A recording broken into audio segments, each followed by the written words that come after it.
Hello and welcome back everybody to the Foodbuild factory, where today we're going to take a look at the Voltager. That's the guy you can see on screen right now, and as always I'm going to show you some gameplay in the first half of the video, and in the second half of the video we're going to take a look at the perks, mutations, equipment and everything else. So let's get right into it. What this is going to be is we are going to take a look at a vats commando build, and we are more precisely going to use the Tesla rifle in an automatic fashion, obviously, since we are a commando build. And if you're now staying here saying, why should I look at this? Last time I did Radiation Rumble, I saw 3 of you motherfuckers. Well, stick with me here, because I wanted to take a look at something a little bit different at least, which is I wanted to see how well the weapon performs in VATS. Because as everyone knows who plays this game regularly, the Tesla rifle is a very notorious weapon, very much in use, people like it, and especially because at events you just don't have to aim at your enemies specifically, but just shoot in their vague direction, and you'll pretty much hit every single enemy and will therefore get the experience. So it's a very good farming weapon. In addition to that, you will be obviously able to loot them if they're legendary, and all of that makes the weapon pretty good. However, the general consensus is that people say the weapon might be good for farming and everything, but when it comes to DPS or killing individual enemies, it's not the greatest weapon. And obviously it is not the greatest weapon, but I found that, I was surprised using this weapon in VATS, obviously having a version that suits VATS in terms of legendary effects, works out really well. And for example, one thing I read a few times is when people ask, hey, I got this and that Tesla rifle, and is it worth it to respec my character, use this weapon? People tend to say that you shouldn't use it in VATS because, it gets rid of the arcing mechanic that is unique to this weapon, meaning that you can hit more than one enemy by targeting it. By arcing your shots from one enemy to another. And people say you get rid of that once you're using VATS, which I don't know what to say, it's just not the case. It works. It could be that you have a little bit less range here. That definitely could be the case.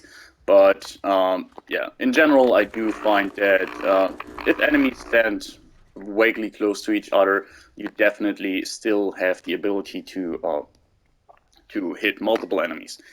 Now, one thing I did notice is, the best thing about using this thing in VATS is obviously that you do get headshots, which means you're just doubling your damage output, which is a very good thing, because using this thing outside of VATS, you can obviously get headshots, but aiming the weapon, it's not like you can just really rely on hitting the head. That's just a fact. And obviously, using VATS, you can definitely target your weak points, but once the once the Tesla arc reaches a second character enemy, it's not going to automatically be a headshot. That would be very cool, I would love that, but sadly that's not the case. Let's just loot these guys here. Oh, we're really lucky here when it comes to Spooky Scorch. 3 directly behind each other, but anyways, that would be pretty cool and obviously pretty overpowered, but sadly that's not the case. We're not going to hit multiple of them. Now when it in the head. Now when it comes to this here fight, we see one of the downsides of the weapon, which is the range of it. This weapon does have a limited range compared to other weapons, but as you saw there, with just 2 volleys of our weapon, we were able to take down that Scorch Beast. Now it was a level 75 and it wasn't legendary, so obviously there's tougher Scorch Beast out there, but I think nothing wrong with that performance here. And another thing I wanted to take a look at in this weapon here, in this video here, is something I very rarely do, and that is using cams. if you're watching my other videos, I often say that. The reason I am not really showing off my builds with chems or other buffs, especially when it comes to melee, there are a lot of buffs that could be very useful. The reason for that is that I personally never been a player who liked to rely on chems too much, just because, yeah, I'm that kind of person that hoards them and always thinks that, yeah, I just keep them for tougher situations, and yeah, I just stockpile them, but I don't want to consistently farm them. What I did here, though, is firstly I did pretty much everything I could think of in order to make my usage of chems more effective. We're talking about the appropriate perks, making them last longer, making it so we can't get addicted to chems, and in addition to that, we do have the right modification on our torso so that our chems last longer. Okay, this is a little bit of a concern. We have to take this guy out, and nope, that was sadly the wrong approach here. Should have looked out more for the Assaultron. It's always the same, like, if I assume he's there, he's not there. That's some interesting lighting effect here. Kind of like it for this chem-infused character, but that was strange. Yeah, every time I look out for that Assaultron, he's not there, but once I don't think about him, he's obviously going to stand there. Always the same, but we'll get our revenge pretty soon. Now, back to the topic, I was just talking about the chems here, and what I did, yeah, I prepared to make chems more effective, make them last longer, not get addicted to them, and in addition to that, I'm mostly focusing on chems that are very readily available. Basically, we're using mostly Psychotats and Psychobuff. For some reason, while these are pretty good chems, I find them to be very abundant. I never specifically looked out for them, but I just managed to have like 150 of each of them. Sometimes when it really calls, when the situation really calls for it, I do use Overdrive, which I'm not exactly sure about the right order you have to take them, but you can combine Overdrive and Psycho, or Psychotat, Psychobuff, which, yeah, gives you just a little bit more crit damage. But yeah, mostly I'm using Psychotats for day-to-day combat, and if situations are a bit tougher and I want to be a bit more tanky, I do tend to use Psychobuff. Psychobuff, for example, lasts us a full 8 minutes, which is quite long, and for example, that's the perfect duration for a daily ops operation, if we decide to do that. And now, where's that Assaultron? I promised you revenge, but I'm not quite sure if I can actually follow through with that promise, because for some reason, yeah, he's gone. Maybe we killed him off just the moment he killed us off, but well, anyways. Let's just get somewhere where we are not into immediate danger from enemies, so we can fast travel to Huntersville and fight off some super mutants. Super mutants are also one of the occasions. Now, I mean, if I fight like 2 or 3 of them, I don't really feel like it's necessary to buff up with chems, but yeah, going through Huntersville or Westtake, I definitely will use Psychobuff on this situation, just making us a little bit more tanky. Now, one thing to keep in mind here is our armor is pretty trashy. We do have a 1-star set of mixed Slayers effects. We do have, how's it called, heavy metal armor on our legs and our torso, and I think it's even light armor, light radar armor on our arms. Just for the looks here, no particular reason why we went with those here. Just thought that they were synergizing rather well with that face mask we do have, and also with the Tesla rifle, but yeah, that's free for you. Obviously, a 3-star set of, let's say, Secret Service armor or so, and you'd be way more tanky. And also, in addition to that, we actually have 3 broken pieces on us at the moment. So yeah, we basically run around with very little resistances. I think just from the last time I looked at it, we're somewhere at around like 150 damage resistance, and what was it, like 50 energy resistance or so. So this character really lives from killing enemies fast and using stimpaks, just to further double down on that whole reliance on chem situation. Take those 9 fusion cells here. Yeah, we also are very effective when using our stimpaks. We do have Born Survivor at rank 3, so at 40% health already, we do get a stimpak injected automatically. So yeah, we are pretty tanky in most situations. The only situations where we will go down are obviously, like, for example, the Soltron here earlier that killed us, when an enemy can outdamage our healing from the stimpak, and we are just uncautious. That's the problem. That situation could have easily been avoided if I would have just prioritized fighting the Assaultron rather than the Mr. Gutsies. Because the thing is, your time to kill is really fast with this build. There's hardly any enemy in the game that is able to successfully tank a volley of your Tesla rifle.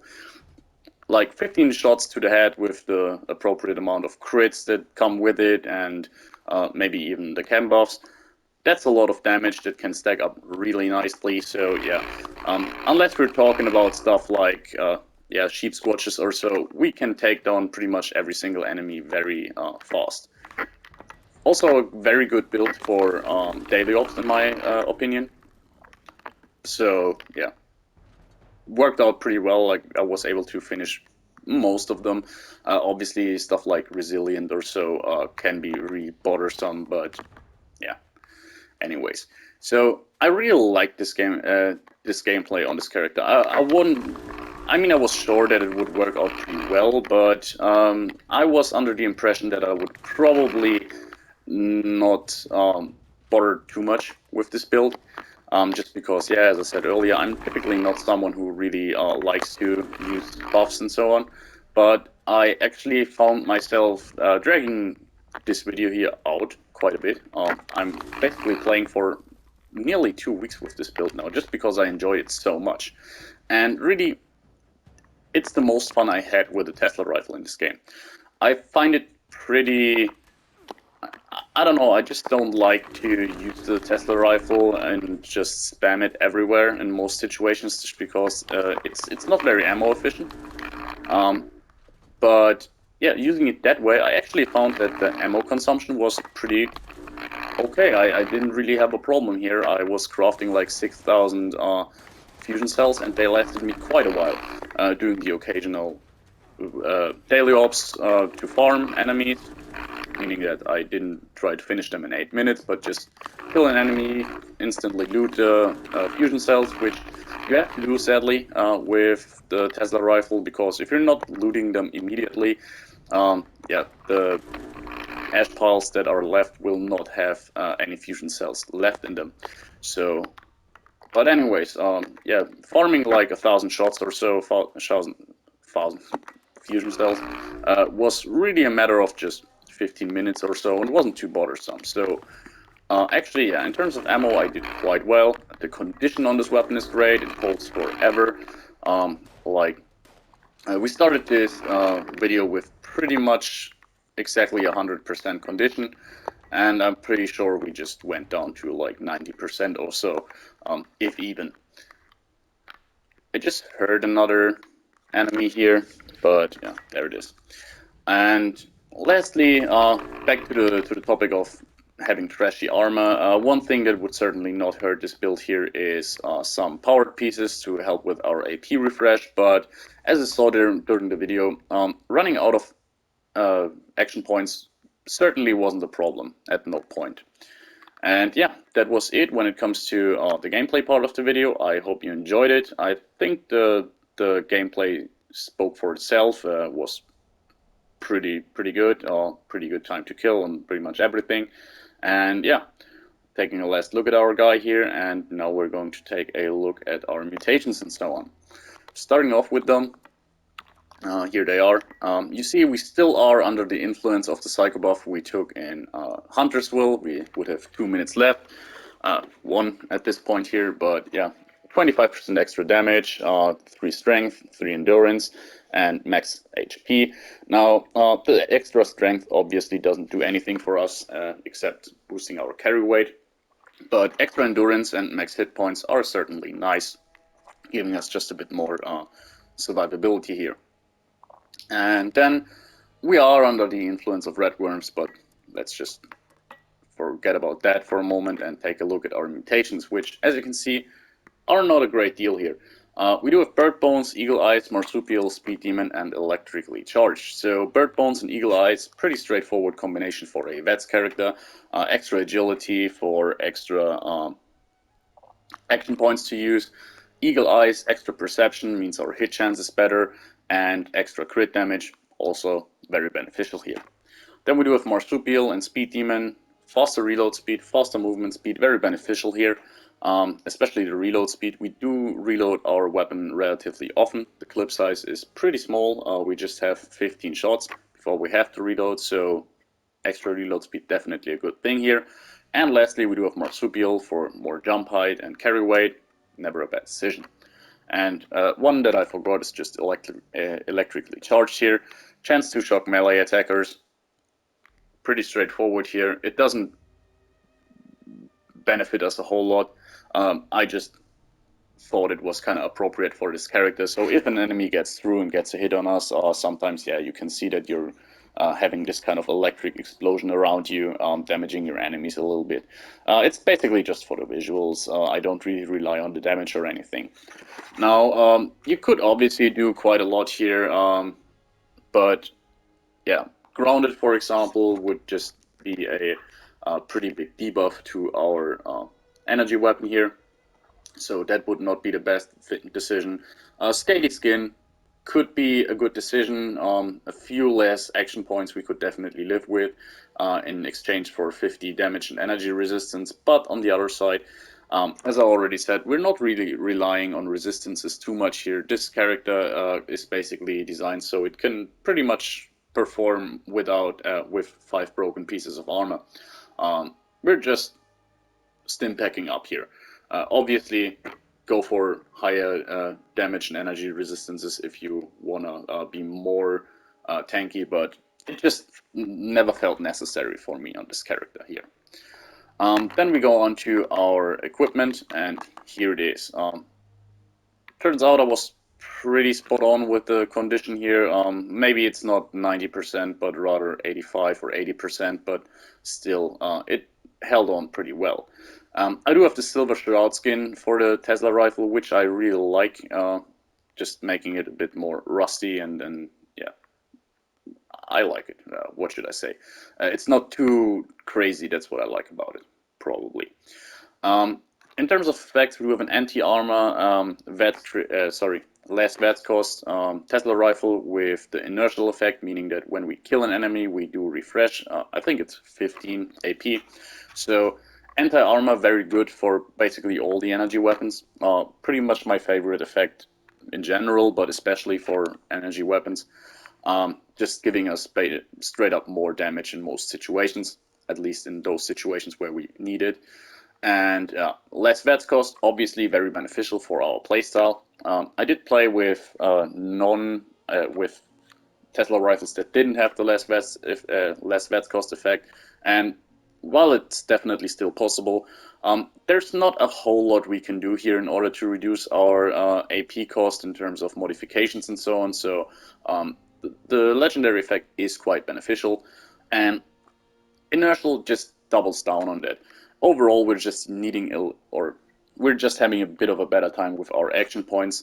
However, Inertial I wouldn't really find ideal for this weapon. It just doesn't do enough in order to be the best effect here. What I would probably prefer is maybe better VATS crits or VATS hit chance even. So yeah, keep that in mind. Faster fire rate, I actually don't rate too high on Tesla rifles, because for me at least it seems like a lot of the shots don't register if you're going full auto, meaning that you're overall losing out on a little bit of damage. Now it's a bit hard to verify just because it could be visual, but still, I don't think it's necessary, and therefore, yeah, I think you can get better effects here. Obviously, if you're using this outside of vats, faster fire rate is the only option that really does something for you here. Maybe Sentinel would be good, like 25 extra damage while standing still or aiming, but I think only, yeah, the 25 extra damage while standing still is, I think, is only a thing for melee weapons. So yeah, overall, maybe while aiming would be nice, but that would also not work with VATS. Anyways, that was a long sentence.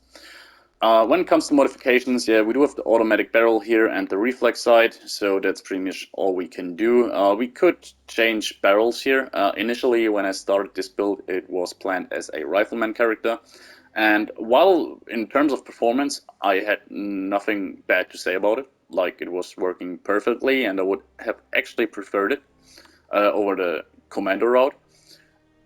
If it weren't for the fact that, yeah, with the semi-automatic barrel, the Tesla rifle just looks very stupid in my opinion. Basically, this front part there, where these angled coils or whatever they are gone, and the weapon just doesn't look like a finished weapon. So yeah, that's basically the whole reason. Now, I would have loved to use the charging sniper rifle or the shotgun rifle barrel, but those just, I cannot recommend you enough to not bother with them, just because they seem to not really work all that well. Now, when it comes to the sniper barrel, the long charging barrel, I think it's called, um, it just doesn't seem to do a whole lot more damage, even if fully charged. So the amount of DPS you're losing out in favor for like 25 more damage or so, in all actuality, I mean, when you look at the numbers, it should be a pretty high damage difference, but it just doesn't feel like it. And in addition to that, in VATS, it's really bothersome because after you shoot, you just have like a second or so that you have to wait before you can start to recharge. Like, if you're shooting and immediately press your trigger button again, the weapon just doesn't charge, which just makes the whole gameplay very unfluent. Didn't work out well. And the same problem goes for the shotgun barrel. On paper, they are great, and I would love if they would work properly, but yeah, they're just no fun. So yeah, it was a decision between the automatic barrel and the semi-automatic one, and in terms of effectiveness, I would say they're pretty even. This weapon works surprisingly well as a rifleman weapon. It just looks stupid, and that's why I went with automatic here. Whew, spending a lot of time on that weapon, right? And now we're going to take a look at our armor, but that's not going to be too interesting.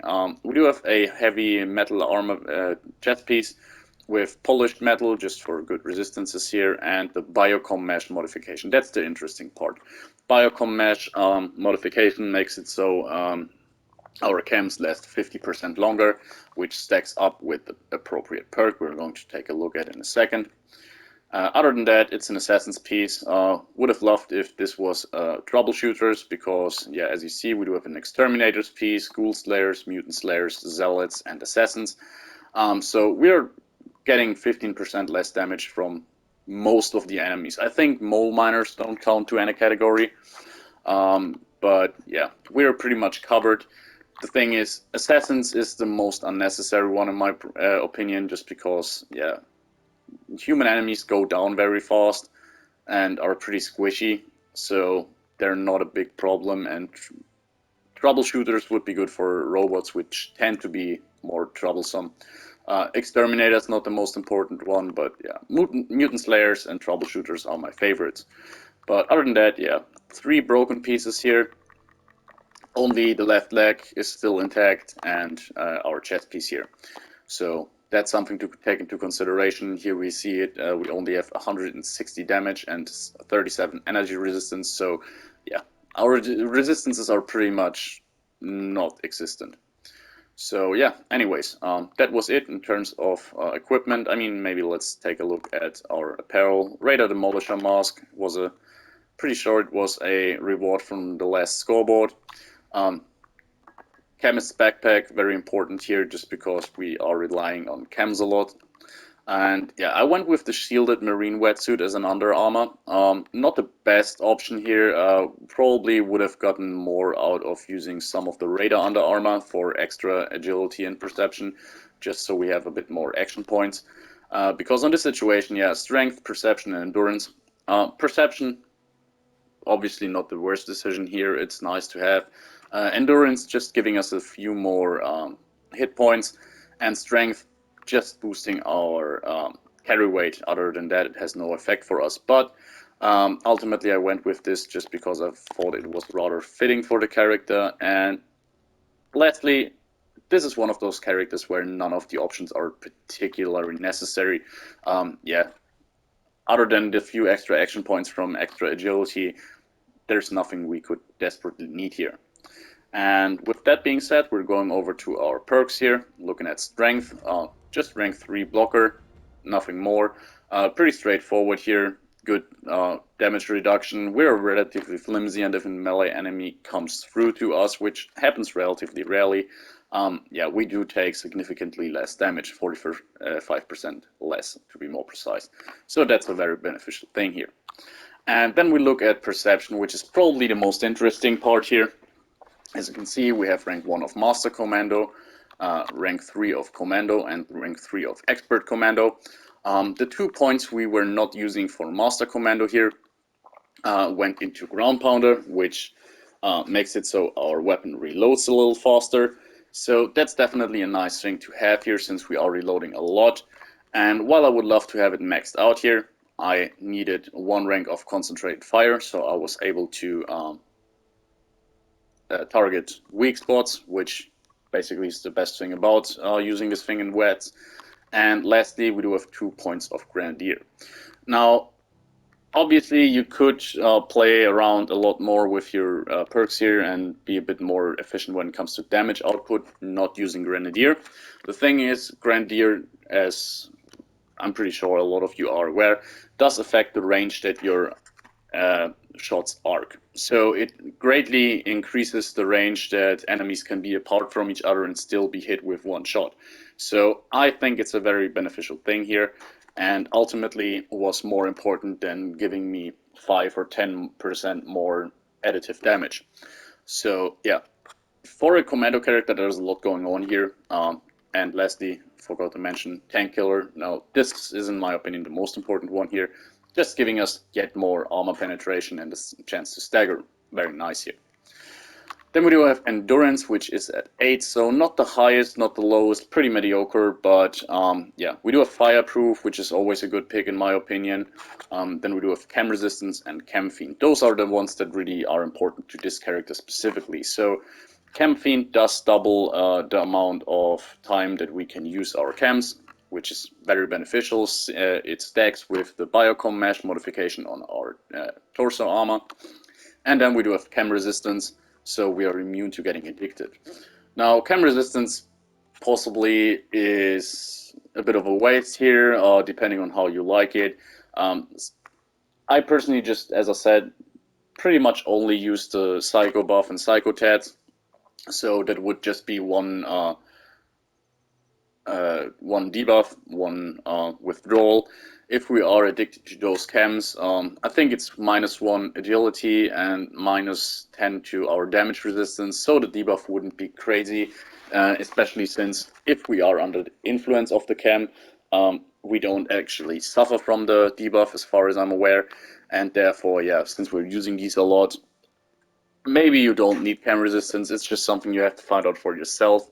I just didn't want to have the red pill in the right bottom of my screen all the time, and personally, yeah, I didn't feel like there was something especially necessary I could take here in Endurance, but I wanted to have it a bit higher than just sticks anyway, so yeah, I went with it, and overall it just feels appropriate for the character.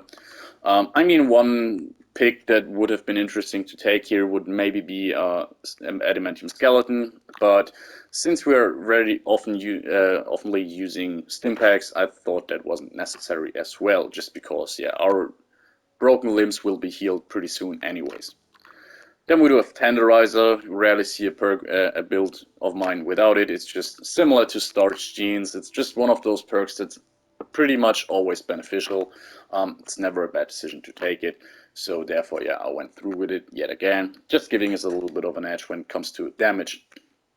This leaves us with intelligence, where we have first aid to make our stim packs more potent, which is nice. Then we do have batteries included, which I just have so I can carry all of my energy ammo. Now, fusion cells aren't the heaviest in the world, so therefore, yeah, not necessary, but I think I pretty much always try to reduce the weight of the ammo that I'm currently using. It's just a thing. So what you could do here is further double down on your chem and drug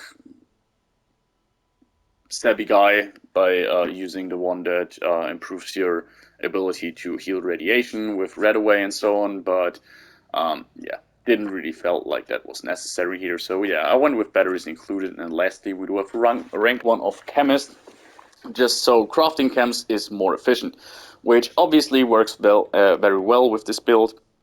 Psychotats and psychobuff, obviously you need psycho and buff out, or psycho and mentats to craft those.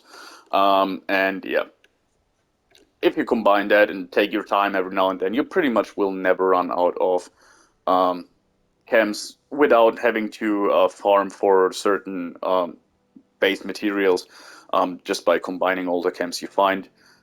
Really something to take a look at, can be quite interesting, and while you obviously could just swap that perk in when you are crafting, especially with these 1 point perk investments, I find that I like to leave them in just so my character feels a bit more finished, and it's just 1 perk point, so you can definitely live with that, in my opinion.